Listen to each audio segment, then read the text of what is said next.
Olá, boa noite. Bem-vindos à nossa live de última hora. O que eu não faço, hein, gente? O que vocês não me pedem que eu não faço? Mas eu acho esse tema fundamental e eu achei de extrema importância a gente vir falar sobre isso aqui. Eu não ia fazer live hoje, tô cansada de um dia de trabalho. Mas recebi, todo mundo me mandou, né, os posts aí sobre o caso dela. E eu acho que a gente não pode perder esta oportunidade para trazer estas informações para vocês, para quem se interessa em saber, para entender um pouco mais sobre esses casos que são tão desafiadores. O primeiro ponto é dizer que muito me dói quando uma mãe precisa enterrar o seu bebê. E esse post dela, assim, hoje eu já tava chorona, né? Já amanheci chorona. E, assim, fiquei muito abalada, né, com o que ela postou. Eu sempre me abalo muito com esses casos. E é sempre muito difícil para mim. Então, falando da parte pessoal, né, de ser obstetra, e como vocês que me acompanham aqui já viram, eu sempre posto, né, casos de bebês que também não suportaram e foram vítimas dessa doença, que é a pré-eclâmpsia. Então, eu acho que um vídeo não daria conta de falar tudo que tem para falar hoje, então eu decidi abrir essa live aqui de última hora. Bom, vamos lá. Primeiro ponto é dar meus sentimentos aí pra Lesha e pra família dela. Eu não imagino a dor que deve ser enterrar um bebê. E a gente precisa falar sobre as perdas gestacionais e as marcas que isso deixa na vida das pessoas. E, enfim, né, que ela seja muito bem acolhida, seja acompanhada e supere o luto, né? Porque ela vai viver um luto muito delicado. Ela precisa se recuperar também, a sua própria saúde, e precisa viver um puerpério em que ela não vai ter a recompensa de ter o bebê nos braços. Então, é muito delicado, é um cenário realmente que a gente jamais espera na obstetrícia e não é essa notícia que a gente quer dar. Mas muitas vezes eu já precisei ser a pessoa que dá essa notícia e que entrega um bebê sem vida para a mãe ou um bebê frágil que muito provavelmente não vai sobreviver. Vamos lá então, me desculpem aí pela emoção, mas é isso. Então, já vou dizer que o que eu vou falar aqui é uma visão muito técnica e superficial ao mesmo tempo, afinal a gente não sabe, né? Eu não sei o que aconteceu mais detalhadamente e é um caso, né? Todo caso é sigiloso, então ela não precisa dar detalhes do que aconteceu e a equipe dela também não vai fazer isso. Mas pelo que a gente viu aí nas redes sociais e pelo que ela mesma postou hoje, que eu imagino que deve ter sido sob muita dor, né? Aquele post dela. E, enfim, o que é até onde a gente sabe, tá? Então eu vou dar a minha opinião técnica aqui a pedido de vocês acerca desse caso.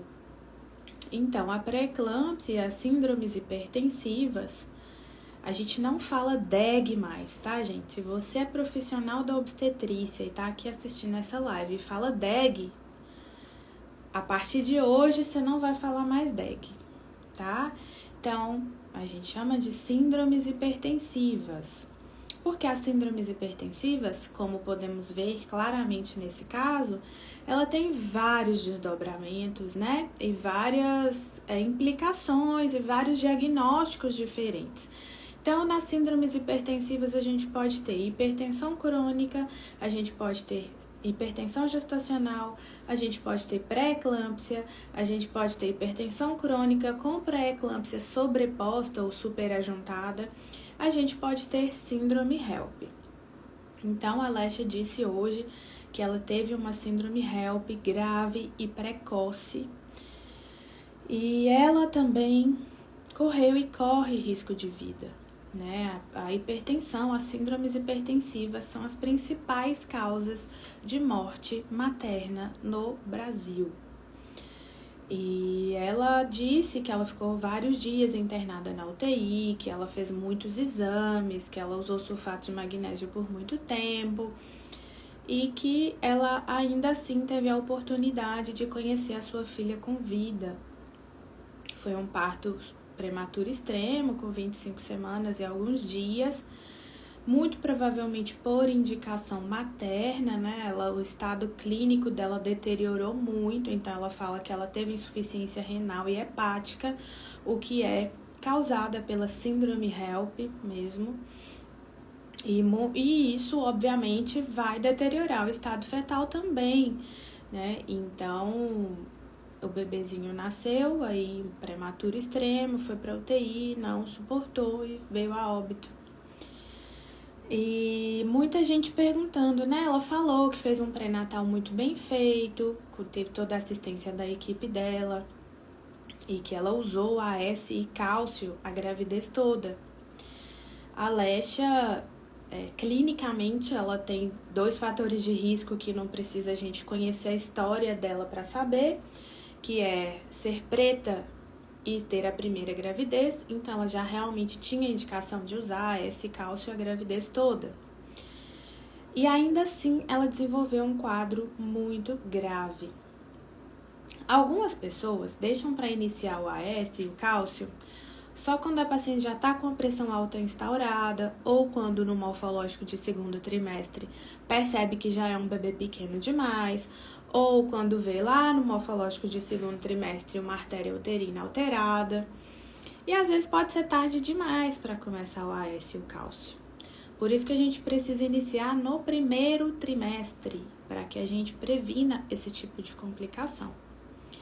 Então, se você é profissional da obstetrícia, a gente tem que saber isso, né? E a gente tem que agir, afinal, a pré-eclâmpsia mata.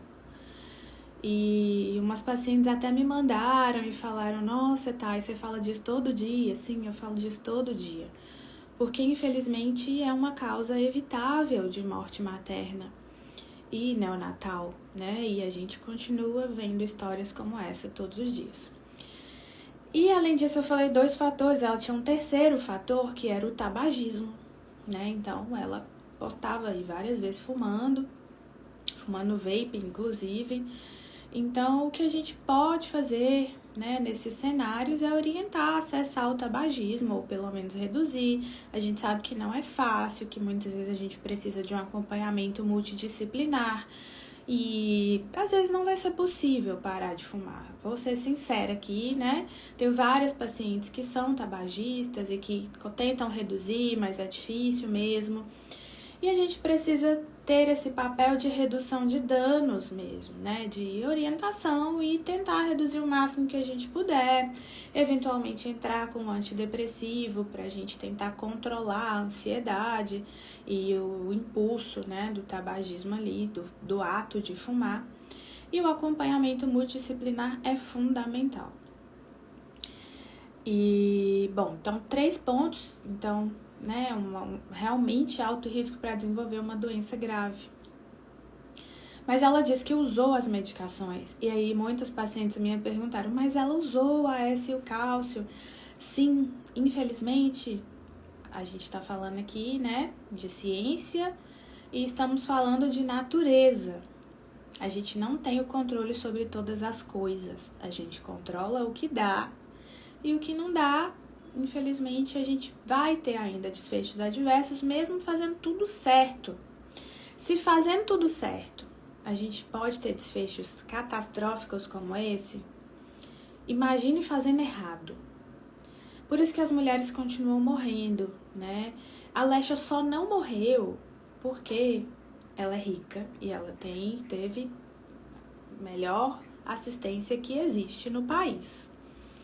Porque ela teve um quadro que a gente chama de near miss, que é uma quase morte materna. E um quadro como esse também é um evento sentinela. É um evento que nos mostra o quanto a gente precisa evoluir como assistência. E eu não sei se tinha algum outro fator, se ela tinha alguma outra doença, como lúpus, por exemplo, ou alguma outra comorbidade que nos deixaria mais atento para essas questões graves. Mas esse quadro fala muito a favor da SAF, que é a síndrome do anticorpo antifosfolípide. Quando a gente tem um caso de uma pré-eclâmpsia muito grave, um desfecho adverso muito grave desse tipo, como um descolamento prematuro de placenta, um parto prematuro por pré-eclâmpsia grave, um feto natimorto ou alguma outra coisa nesse sentido relacionados à hipertensão ou à insuficiência placentária com menos de 34 semanas, a gente já tem critério para fechar diagnóstico de síndrome do anticorpo antifosfolípide obstétrica. Então, por mais que ela tenha exames para a SAF, que é uma trombofilia, negativos, com esse histórico, a gente já pensa em síndrome do anticorpo antifosfolípide. E numa próxima gestação, ela vai precisar usar enoxaparina a gravidez inteira, a enoxaparina profilática, que é um anticoagulante. E ainda assim pode dar errado, né? Então, ainda assim, a gente pode ter a perda de um outro bebê nestas mesmas condições. Porque algumas pessoas têm condições SAFs muito graves. E, na verdade, o que a gente tem que pensar é que esses casos, que são minoria, né? São casos muito raros e muito graves, deveriam realmente ser a minoria. E a gente não deveria contar histórias como essas todos os dias por eventos evitáveis.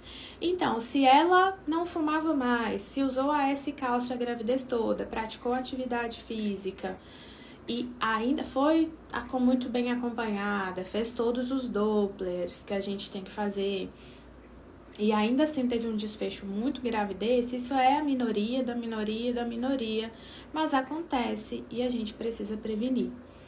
Pessoas que têm SAF, elas ainda têm uma chance muito alta, mesmo tomando AS, cálcio e enoxaparina, elas ainda têm uma chance muito alta de desfechos adversos na gravidez. Então, elas precisam ser acompanhadas muito de perto e elas precisam de um pré-natal de alto risco muito detalhado. Então, isso escancara a realidade obstétrica do nosso país. Quantas mulheres a gente conhece que morreram ou que tiveram bebês mortos, que enterraram seus filhos ou que ficaram muito graves na UTI por síndrome hipertensiva e que a gente não levou isso a sério, ou que não fez o que tinha que ser feito, ou que não investigou e tratou adequadamente nas próximas gestações, se essa mulher sobreviver, né? Então, é um cenário que é muito comum no nosso país e que a gente negligencia todos os dias. Então, minhas pacientes estão cansadas de saber. E muitas vezes eu fico super chateada quando, por exemplo, uma paciente chega tomando um polivitamínico de R$200, R$150 e não tá tomando um cálcio, não tá tomando um AS quando ela precisa. E isso não vai salvar a vida, né, dessa mãe e desse bebê, mas as outras medicações vão. E a gente tem que entender o pré-natal justamente como um momento, são 9 meses de preparação para o parto. Então, eu sempre falo com as pacientes, olha, não adianta você ter um berço de R$3.000 se não vai ter um bebê dentro dele. E às vezes as pessoas acham que eu sou grossa, que, ai, nossa, é mórbido demais. Mas acontece. E a gente não tem replay. Não tem como voltar atrás. O berço de R$3.000, o quarto perfeito dos sonhos, não vai servir de nada, né? Sem um bebê ali. Então, a gente precisa fazer o que tem que ser feito, precisa seguir os protocolos. A gente precisa estar atento a toda a história clínica da paciente.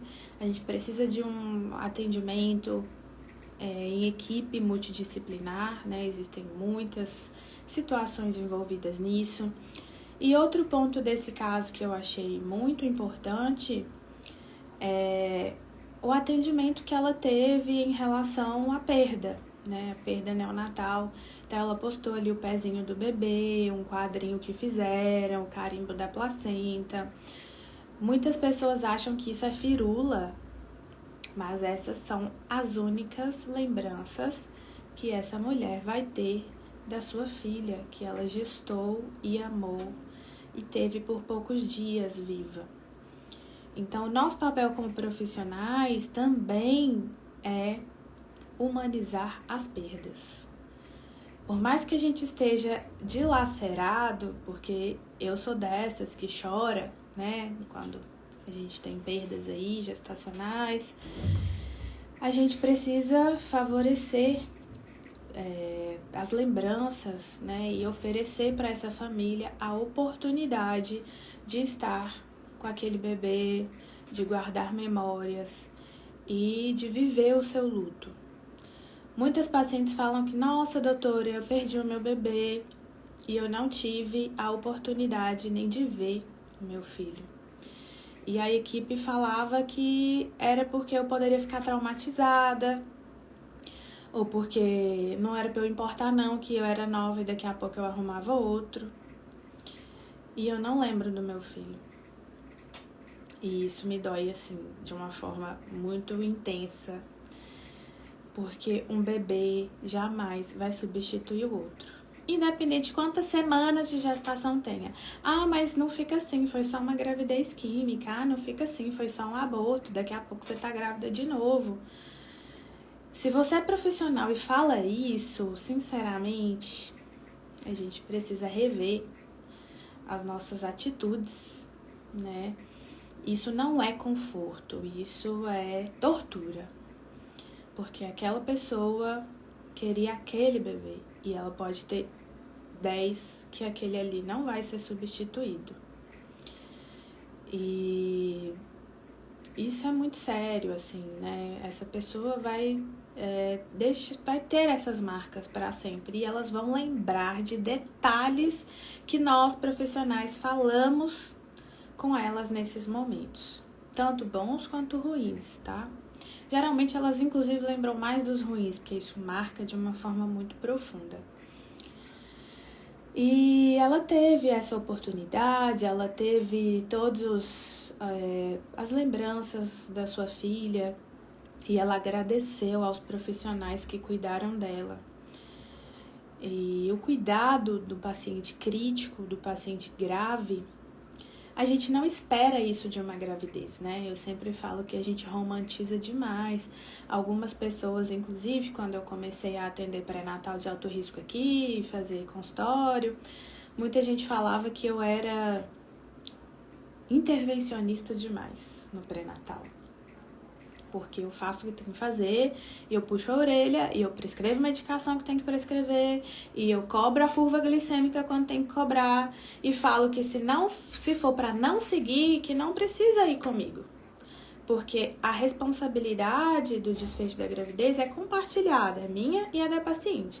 Se eu faço a minha parte e ela não faz a dela, é quebra de relação médico-paciente. Né? Então, isso é muito importante, a pessoa precisa se responsabilizar também pelos atos dela.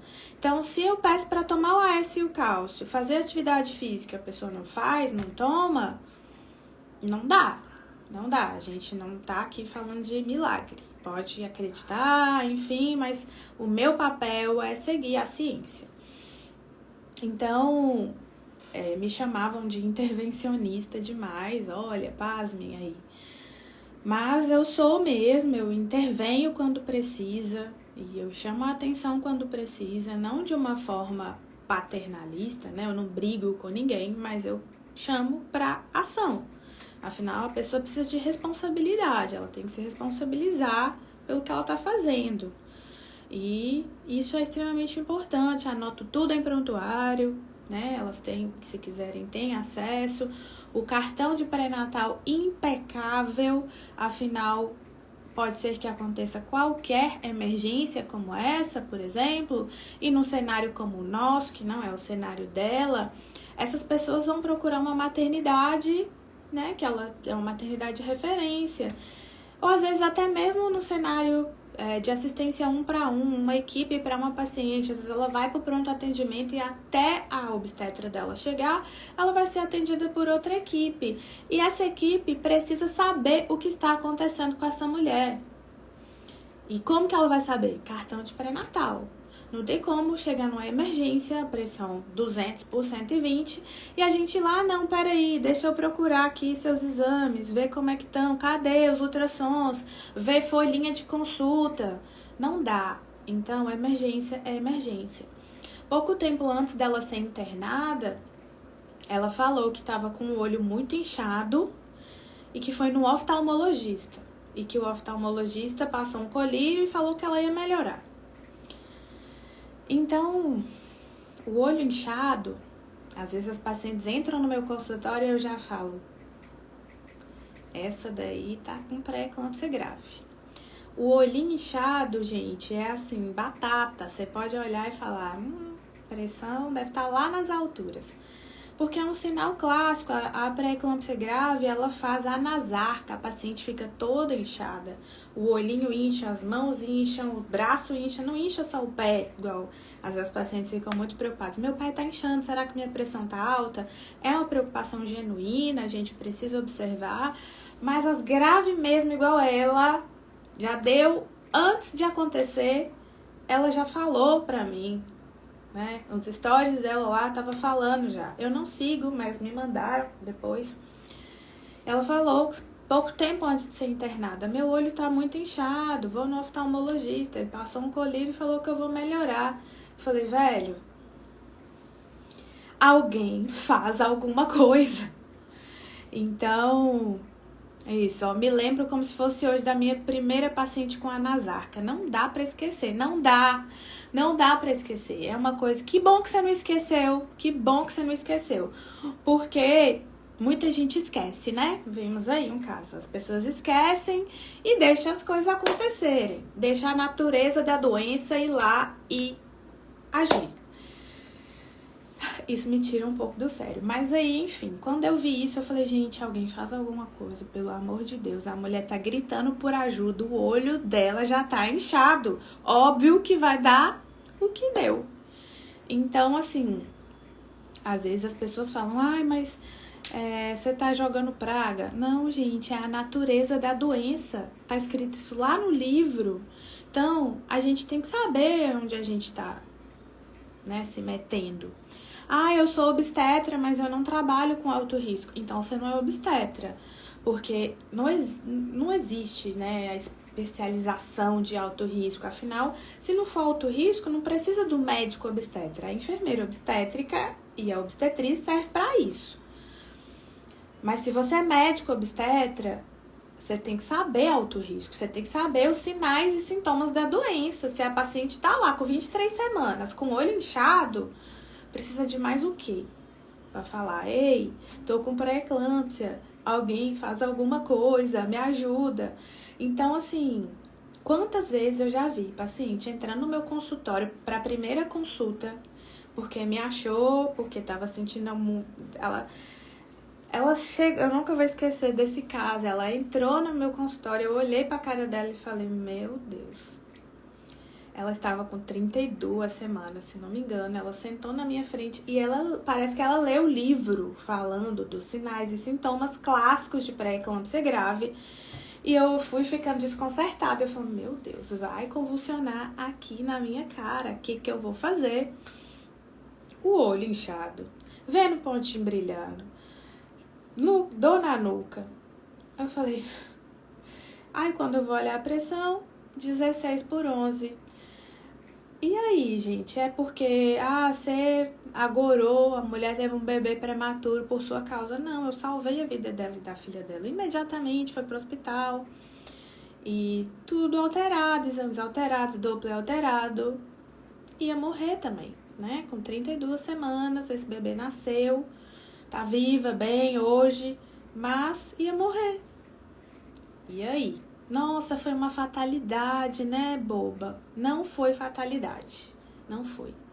E, assim, muitas vezes esse caso da Alexa, muito provavelmente sim, foi uma fatalidade, mas a grande maioria dos casos que a gente tem no nosso país não são. Não são. E a gente continua achando normal ver a mulher lá nas arcadas e falar: tá comendo muito, né? Na gravidez tem que fechar essa boca. Ganhou 4 quilos de uma consulta para outra. Nossa, tá comendo demais, hein? Fecha a boca. Isso não é obstetrícia, né? É contar com a sorte. E nós não estamos aqui para contar com a sorte. Não estamos. É muito triste ver que a maioria das mulheres que tem essa história são negligenciadas. E não é à toa que a hipertensão é a principal causa de morte no nosso país, morte materna evitável, né? E os bebês, obviamente, morrem também. Afinal, os bebês morrem antes da mãe, na grande maioria das vezes. E outras vezes não. E é uma questão muito importante também a gente falar sobre via de parto, já que eu tô falando aqui. Eu falei que ia ser 15 minutos, mas eu já falei aqui demais sobre via de parto.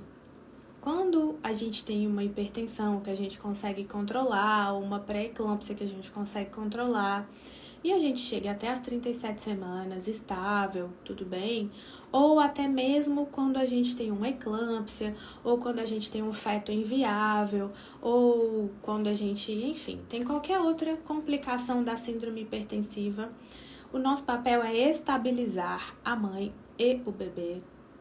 E a via de parto mais segura, no termo, né, a partir de 37 semanas, ou bebês a partir de 34, se tem um peso ok pra gente induzir o trabalho de parto, a cesárea não é a via mais segura, porque a pré-eclâmpsia, ela causa uma deficiência na coagulação e a gente aumenta o risco de morte para essa mulher. Então, tem muitas mulheres que entram para uma cesárea nestas condições e muitas vezes elas chegam no pronto atendimento com a pressão altíssima. Ninguém pede um exame para essa mulher e já chucha ela dentro da cesárea, do centro cirúrgico, e aí ela não sai de lá. Nossa, mas foi uma fatalidade, a gente fez tudo o que a gente podia. Ainda bem que a gente foi pra cesárea, porque a gente pelo menos salvou o bebê. Não, gente, a gente não salvou esse bebê e não foi uma fatalidade. A gente colaborou com a morte dessa mulher.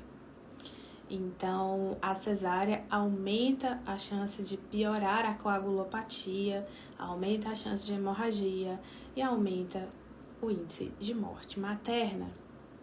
Não foi esse o caso da Alexa, tá? Um bebê prematuro extremo, 25 semanas e 3 dias. Ela é extremamente grave, realmente tinha que ser cesárea mesmo. Mas tô falando da realidade do nosso país, tá? Então, várias vezes eu já vi isso. Ai, nossa, morreu uma mulher e porque fizeram uma cesárea nela, né? Ou porque ela teve uma hemorragia pós-parto, porque a hipertensão também pode levar à hemorragia, que é a segunda causa de morte materna no nosso país. E deixaram a mulher lá sangrando, fizeram o protocolo de hemorragia direito, botaram um saco de areia na barriga dela para fazer peso. E é isso aí, não sabe passar um balão intrauterino, não sabe fazer uma sutura compressiva.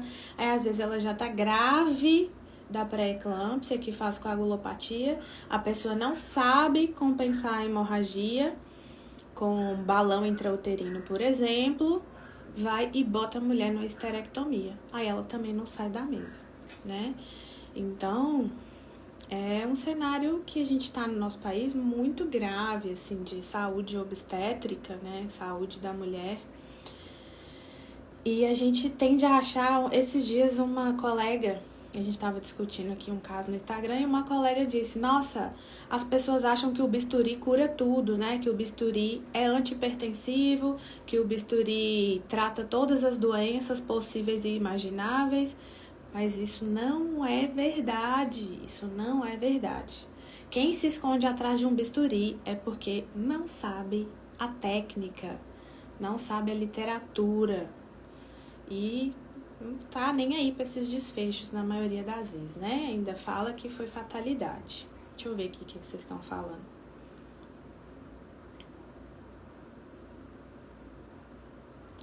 Eu lembro da minha primeira consulta contigo. Você me afirmou coisas que nem eu sabia e tudo o que aconteceu comigo sem nunca ter me visto antes.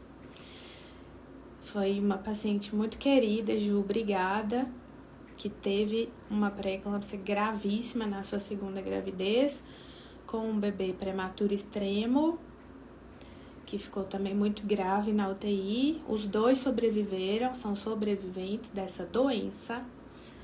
E ela me procurou na sua terceira gravidez, no início do pré-natal, e conseguimos o quê? Um final super feliz, bebê vivo e bem no colo, mamãe saudável, sem hipertensão. E tudo isso só fazendo o que tem que ser feito. Sem milagre, sem firula, sem inventar historinha. Na primeira consulta que ela começou a me contar, eu já falei, sim, foi assim. É a história da doença. E não é uma doença, não é uma SAF grave como a da Alexa. É a doença que mais mata no nosso país. Então, não há desculpa para não saber, né? Nós não estamos falando de lúpus aqui, enfim, vasculopatias reumatológicas. Estamos falando da doença obstétrica que mais mata no país. Então, todo mundo tem que saber. Se você é, sei lá, enfermeira obstétrica, se você é fisioterapeuta, se você é doula, se você é qualquer profissional da área da saúde, o porteiro da maternidade tem que saber, o recepcionista tem que saber. Porque se a mulher chegar lá falando, tô passando mal, vendo pontinho brilhando, dor de cabeça, ela vomita, essa aqui tem que passar na frente. O porteiro tem que saber isso. Porque tem mulher que morre na sala de espera, esperando atendimento, porque a gente negligencia os sinais e sintomas que ela chega gritando na nossa cara pedindo ajuda. Não, isso daqui é piti, ela não tá assim não. Então, eu já atendi convulsão de paciente na sala de espera. Todas as vezes que as enfermeiras obstétricas que estão de plantão comigo veem uma pressão alterada e não bota essa mulher de pelo menos laranja, eu dou uma chamada. Falo, não, isso daqui não. Eu não vou atender uma paciente que tá com dor de dente enquanto essa daqui tá com essa pressão e tá a ficha amarelinha, verdinha. Não, hipertensão mata. É a primeira que vai ser atendida. Tá? Mas a pressão tá alta e ela tá assintomática. Sim, a gente vai esperar ela convulsionar. Então, é isso que a gente vai esperar? Não, não vai. Não vai, por favor, né? Não existe isso. Vou fazer aqui uma hidralazina e vou mandar ela para casa. Não dá, gente. Não, isso é inaceitável, sinceramente. Doutora Tainá, me tire uma dúvida. Se no cartão já tem os 3 ou 4 registros com a PA de 13/9, pode-se considerar que a mesma já é DHG? O que é DHG? Eu acho que você chegou atrasada aqui na live. Se for DEG que você quer dizer, não, a gente não vai considerar DEG. A gente vai, inclusive, abolir essa palavra da nossa prática. A palavra DEG já foi abolida desde a década de 70. Então, o profissional que fala DEG já perde a credibilidade comigo em uns 70%. Então, não é DEG, nunca vai ser. Mas ela tem uma síndrome hipertensiva, com certeza. Ela não precisa de 3 ou 4, ela precisa de 2 medidas alteradas. Seja sistólica ou seja diastólica. Então, se ela tem 2 medidas alteradas, ela tem uma síndrome hipertensiva. Agora, a gente precisa classificar essa síndrome. DEG, você bota tudo dentro de um saco só. E não é um saco só, né? Tem paciente que tem hipertensão crônica e passa a gravidez inteira compensada sem medicação, dá tudo certo, nasce lá no termo, beleza. Tem paciente que tem uma hipertensão gestacional leve, também que dá tudo certo. Tem outras que tem pré-eclâmpsia, outras que tem pré-eclâmpsia grave, outras que tem síndrome HELP. Então, a gente precisa parar de colocar tudo no mesmo pacote. As gravidades e os tratamentos e os prognósticos são diferentes. Enquanto a gente continuar fazendo o que se fazia na década de 70, casos como esses continuarão acontecendo. As pacientes sequer são informadas do diagnóstico delas. Então, às vezes, elas chegam para no próximo pré-natal, já com a pressão alta, com pré-natal de alto risco, e a gente vai perguntar da história das outras gestações, e ela, não, nunca tive pressão alta, não, só subiu no dia do parto.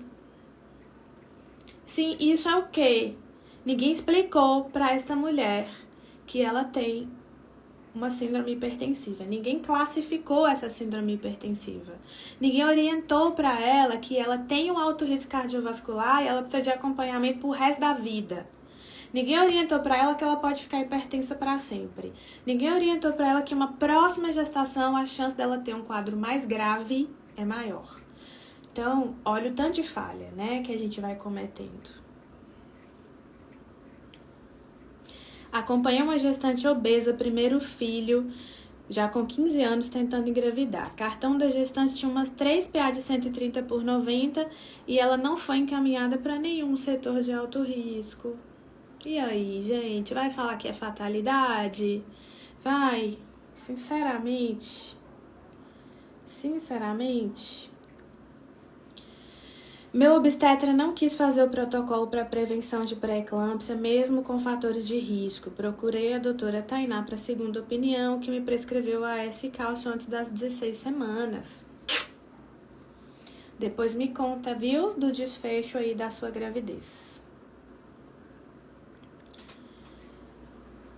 A mesma entrou em trabalho de parto. Eu achei estranho, porque a altura uterina dela estava com 35, mas pelo cálculo da primeira ultrassom deveria estar com 40 semanas.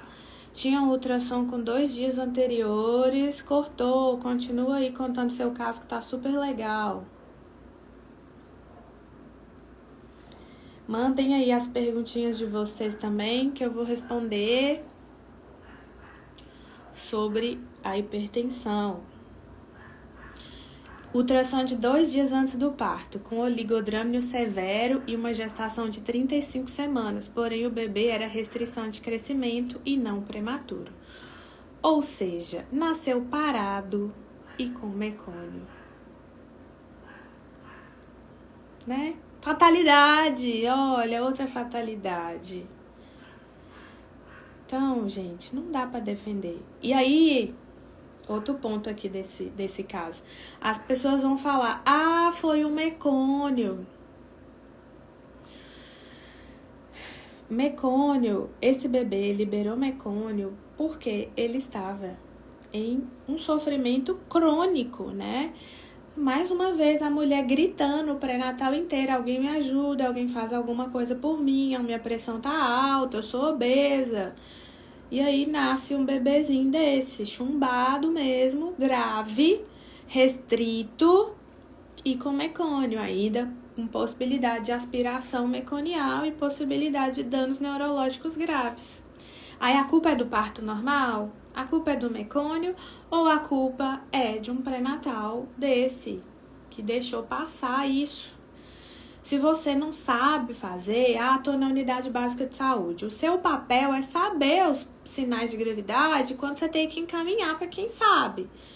Então, eu não vou aprender, não vou estudar obstetrícia, não vou estudar pré-natal, porque eu fico na unidade básica de saúde. Aí é só ouvir o coração do bebê e mandar a paciente voltar em um mês. Quem tem que entrar com a profilaxia para pré-eclâmpsia é quem está na unidade básica de saúde, é o generalista, a enfermeira generalista ou a enfermeira obstétrica que está na unidade básica de saúde. Afinal, tem que iniciar no primeiro trimestre. Para você encaminhar para o alto risco, muitas vezes já passou o tempo. E aí, não é fatalidade mais, sinceramente. O cordão sem vitalidade e a placenta toda solta. Ai, gente, é muito triste, né? Triste demais, muito triste mesmo. Então, não dá, sabe? Eu não consigo sair ilesa desses casos. O caso nem é meu, mas eu já tô aqui, ó, vermelha de raiva, porque eu fico muito nervosa mesmo, porque não é qualquer coisa, sabe? Eu tava falando isso esses dias. Ah, não é um serviço de casa que você fala, eu pedi pro cara vir aqui desentupir a pia e ainda tá entupida. Eu vou ficar mais 3 dias com a pia entupida até outro cara vir aqui. É a vida de uma pessoa ou de 2 pessoas. Ou mais, né? Quando a gente tem gestações múltiplas. Não dá pra gente seguir fazendo isso. Não dá, tá? E não dá, gente. E assim, sinceramente, se você é profissional, bote a mãozinha na sua consciência. Eu não sei como esse povo consegue dormir, sinceramente, eu não sei.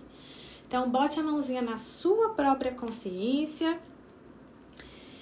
Reveja os seus casos, reveja quantos diagnósticos de hipertensão você deixou passar, quantos pacientes que precisavam de profilaxia que você não prescreveu e optou por prescrever um polivitamínico X, optou por pedir vitamina D e B12 na gravidez e não fez um trem desse, sabe?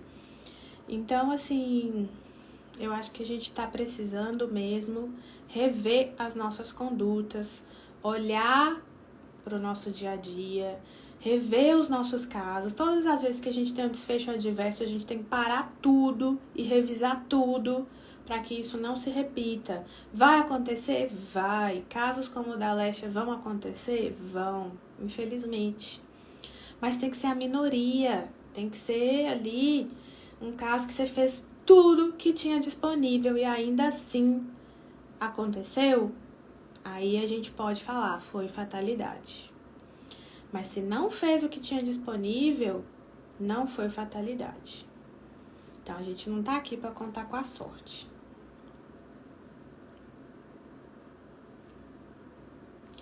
Devia ter sido encaminhada no dia que ela fez o ultrassom, tadinha. Quase perde o bebê, está na UTI internado. Então, esse bebê ainda é crítico, muito provavelmente, né? Então, alguns desses bebês ficam ali lutando pela vida, alguns deles ficam com sequela neurológica para sempre. Então, não é só devolver o bebê também, né, para casa depois de uma internação prolongada. O que a gente quer com o pré-natal é mãe e bebê bem e saudáveis em casa. Isso deveria ser a maioria, né? Então, a gente tem artifícios e tem a ciência para nos auxiliar com isso. Então, não dá pra gente ficar contando com a sorte.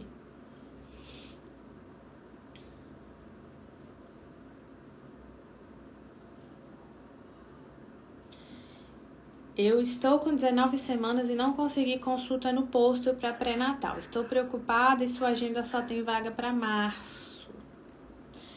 Estou desesperada. No meu segundo parto tive pré-eclâmpsia e diabetes gestacional. Então, aqui nós temos a falha do sistema, né? Como eu disse, eu não dou conta de atender todo mundo. Hoje eu saí da clínica, já era 19 horas. Minha agenda só tem vaga para março, eu não dou conta de atender todo mundo. Às vezes, me encaixa, pelo amor de Deus, não dá, eu não tenho horário. Minhas funcionárias precisam ir embora, né? Eu tenho minha casa também, eu preciso me recuperar desses casos, porque às vezes isso me atravessa de uma forma tão intensa que eu preciso de tempo também para lidar com minhas próprias emoções. Então, isso aí é falha do sistema, né? A pessoa tá com 19 semanas, tem uma história de gestação complicada anterior e não conseguiu uma consulta de pré-natal na unidade básica de saúde. É isso daí que vocês têm que cobrar do prefeito, gente. Não é praça, não, e show, não, viu? Então, assim, o que é que a gente faz, né, numa situação dessa? A gente precisa de alguma coisa aí. Eu tenho uma amiga que teve na primeira gravidez, começo de eclâmpsia, e agora tá na segunda gestação e tá inchada antes do tempo de ganhar bebê. Ela só vai ganhar no mês de maio. Né? Então, é isso.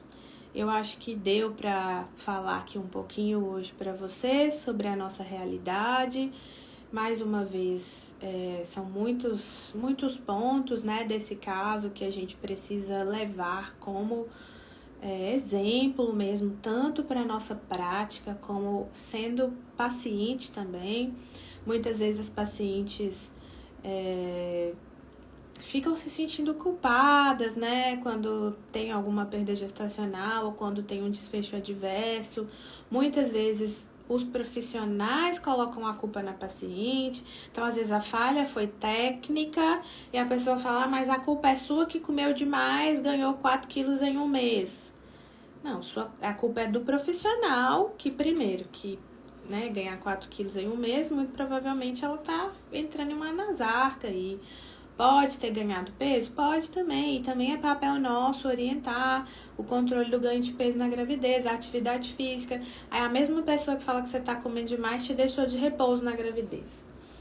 Então, assim, é uma bola de neve que às vezes eu fico angustiada pensando que a gente não tem saída, não vejo luz no fim do túnel. Mas a gente tem como fazer, tem como melhorar, tem, né, várias formas de lidar, de estudar e de aprender e de botar em prática. Só basta um pouquinho de humildade mesmo dos meus colegas para reverem a prática. E dito tudo isso, esta semana teremos a imersão em obstetrícia, que é justamente voltada para profissionais da obstetrícia, pra gente, juntos, de mãozinhas dadas, mudarmos esse cenário deste país. A gente não vai mudar o país inteiro, lógico, mas a gente mudando a realidade de uma paciente que a gente atende, a gente já vai mudar o mundo desta pessoa, né? A gente tem que...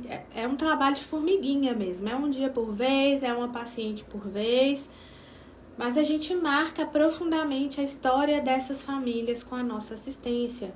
Veja esse caso, ela com um quadro extremamente grave, agradeceu a equipe dela pela assistência prestada.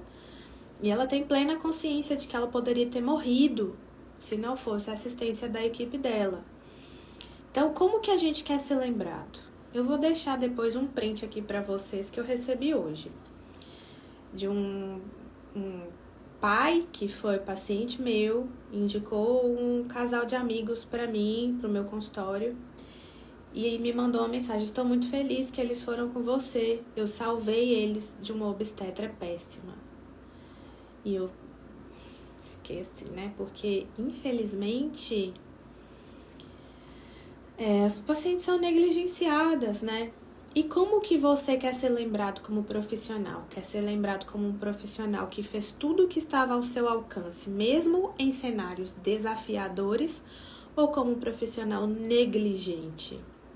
Ou como um profissional que não fez o mínimo, né? Então, a gente precisa rever aí como você quer ser lembrado. E o obstetra, ele jamais vai ser o profissional que vai passar despercebido pela vida da paciente. Afinal, o nascimento de um filho, a chegada de um filho, mesmo que seja uma gestação indesejada, enfim, é uma marca para sempre. Então, essas pessoas lembram do nosso nome, elas lembram de tudo que a gente falou, elas lembram de detalhes do dia do nascimento do filho delas, ou da perda dos seus filhos, independente de qualquer coisa. Então, como que você quer ser lembrado? A gente não vai agradar a todo mundo, não é sobre isso. Muitas pessoas vão falar que não gostaram do meu atendimento, por exemplo, e infelizmente a gente não vai agradar a todo mundo, mas o máximo que a gente puder fazer, a gente tem que fazer. Então, aqui a gente está falando da doença que mais mata no nosso país. Não tem como a gente não saber. Então, se você fala DEG, se você não sabe fazer profilaxia, se você não sabe diferenciar as síndromes, se você não sabe os principais sinais e sintomas, quando encaminhar, os fatores de risco, tá na hora de atualizar. E as aulas dessa semana vão ser aprofundadas nisso. Elas vão falar sobre isso e vocês vão sair pelo menos sabendo aí o básico do que vocês têm que fazer na prática de vocês. Então, se você é profissional da obstetrícia e está aqui assistindo, A sua oportunidade é agora.